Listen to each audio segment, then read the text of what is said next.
Yo guys, Paunchy here, and today I wanted to show you a little setup example of how to set up your Digitakt for use with your Digitone.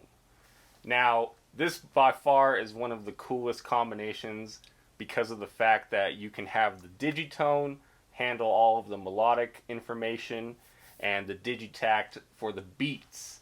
Cool thing though about the Digitakt, of course, is that it has 8 tracks, whereas the Digitone only has 4. So with the Digitakt, you're probably not going to use all of the tracks for your beats. I mean, I don't want to say probably per se, because you can use it however you want, of course. But personally, I find that I only end up using maybe 4, 5, 6 tracks for a beat. So that would actually open you up for 2 extra tracks that you could use melodically with your Digitone. So let's get started. So essentially what I have going here is I have the Digitakt acting as the master and then the Digitone acting as the slave as far as MIDI goes. So you can kind of see my connections here in the back. So essentially what I have going on is I have a MIDI cable going out to the MIDI in of the Digitone. So that handles all the MIDI cables we need for the whole setup. So what you have to do from there is go to settings, go down to MIDI config, go to sync, and then this is kind of a choice, but what I have set up is I like the Digitakt to handle the clock. So that way whatever tempo I set right here also sets that on the Digitone. I have it setting the transport as well. So every time I press play or stop, it'll automatically play both of them or stop both of them, which is super helpful. So also I have program change send. So a program change in this case is switching between patterns or banks or both. I like to do that because I like to have my patterns synced up, in the sense that if I'm on pattern 1 of the Digitakt, I can be on pattern 1 on the Digitone as well. So the interesting thing about that is that if you change the pattern on here, it'll change both. However, if you change the pattern on the Digitone, it'll only change this one, because this one is not sending any of that information back to the Digitakt. You can set it up that way if you want to make things a little more consistent, but personally I kind of like that because that way I have the choice to change my melodic patterns over here, and I can leave the Digitakt on the same beat. So I have the option to do both.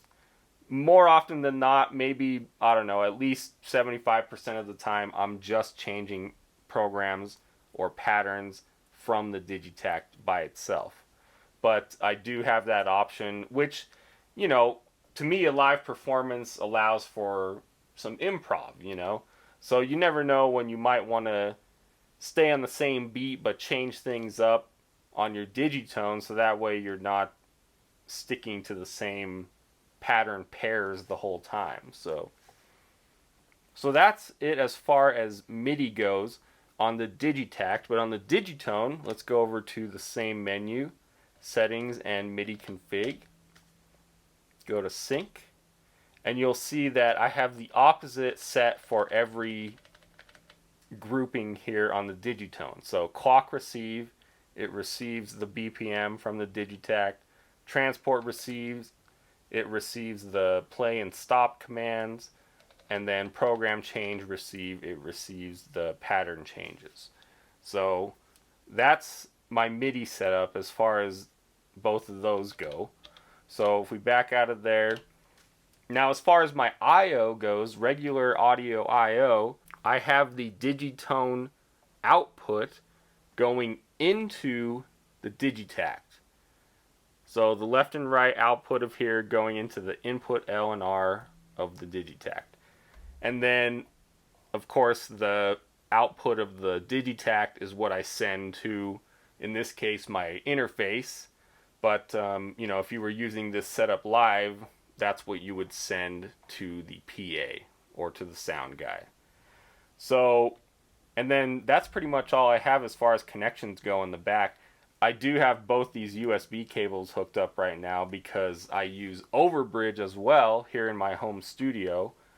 I'm not recording this audio on Overbridge currently, what I have here, but you can do that. I love recording ideas onto Logic Pro using Overbridge, and I do have a couple videos about that on my channel, so be sure to check those out if you need help setting up Overbridge. So that's pretty much it as far as the audio I/O goes. There's one thing you need to make sure though on your Digitakt. You press function and master, press it again, press it a third time, so you're on the external mixer page here. So what I have going on here, if you hook up your Digitone into your Digitakt and you try playing it and you don't hear anything, this is why, most likely. So you have the option to do dual mono down here. Now what is dual mono? That's if you are using input L and input R for two separate devices. Whereas in this case, I'm using it as a stereo input. So that's just one device. So I want, of course, input L to be in the left, input R to be in the right. So if you were using two different, say you had two synths, and that's what's great about the Digitakt is you could easily daisy chain two different synths with your Digitakt, and then you could make it so you have two separate synths running, one with their own MIDI channel over here. So that's one possible setup that I can make a video for if you guys want to show how to do that. But in this case, you know, this is all I have in this setup right here. So that's what dual is for. Now in LR, you know, I just turn, that's the stereo in level, I just turn that all the way up. You know, the balance, the reverb, and the delay, I don't touch those in this particular case because, of course, the Digitone has its own delay and reverb. But, you know, that's something like, for example, if you were using your synths in another setup, then you could easily add some reverb or delay onto your incoming synths there. So, cool. So that's basically how you have it set up. So if I press play, you'll notice that it plays on both machines. So if I mute the beat, this is what's playing off of my Digitone. If I mute those, this is what's playing on the Digitakt.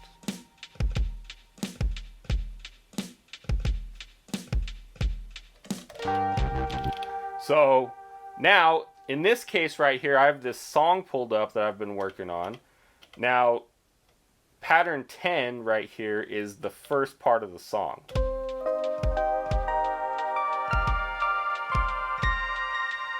So I usually have this filtered down a little bit.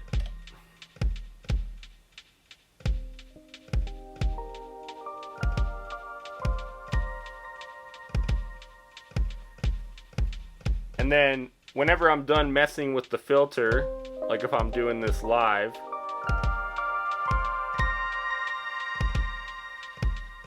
then I come over here and hit pattern 11, and it switches both of them over. So if you look here, that pattern's on 11, that pattern is also on 11.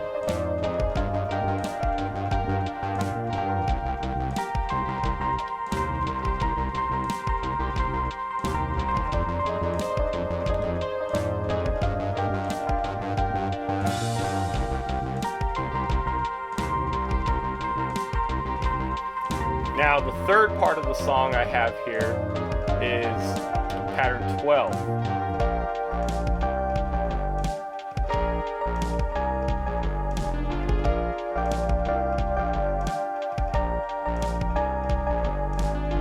So of course using the program change, it was able to change both of them over to 12.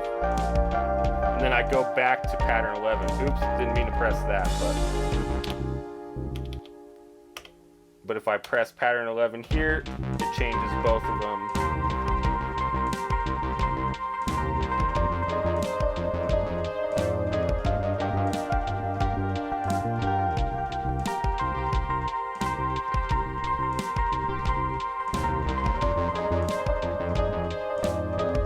So another interesting thing that you can do here is utilize pattern mutes to go in between the tracks. So to get to pattern mutes, you hold function and press bank until it's purple, like that. So the interesting thing about pattern mutes is that they are saved with the pattern. So when you hit save pattern here, or you save the project, it saves the state of these mutes. So whereas the other ones are global mutes. When it's green, that works on every channel across all patterns. So the purple one, pattern mute, is the best way to control switching between patterns. Essentially, if we pull up both the pattern mutes here, on pattern 11, I like to have these two melodic tracks muted when I change over, because these two are my main synth tracks, whereas track 1 is the bass. So when I switch over from pattern 10,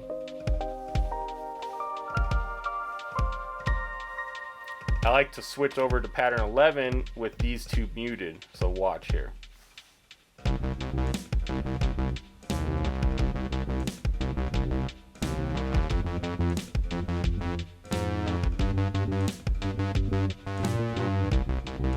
So you can clearly hear that those other two synth tracks are muted. So then I can come in here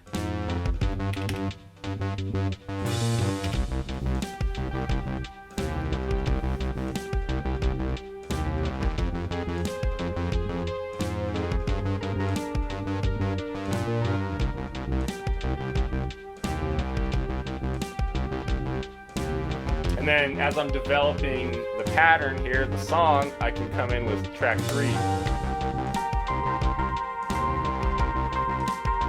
can mess with the filter a little bit.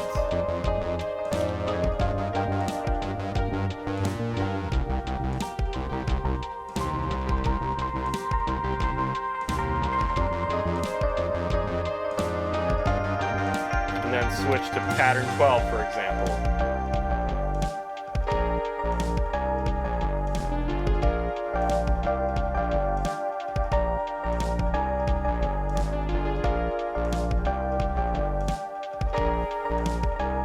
Back to pattern 11.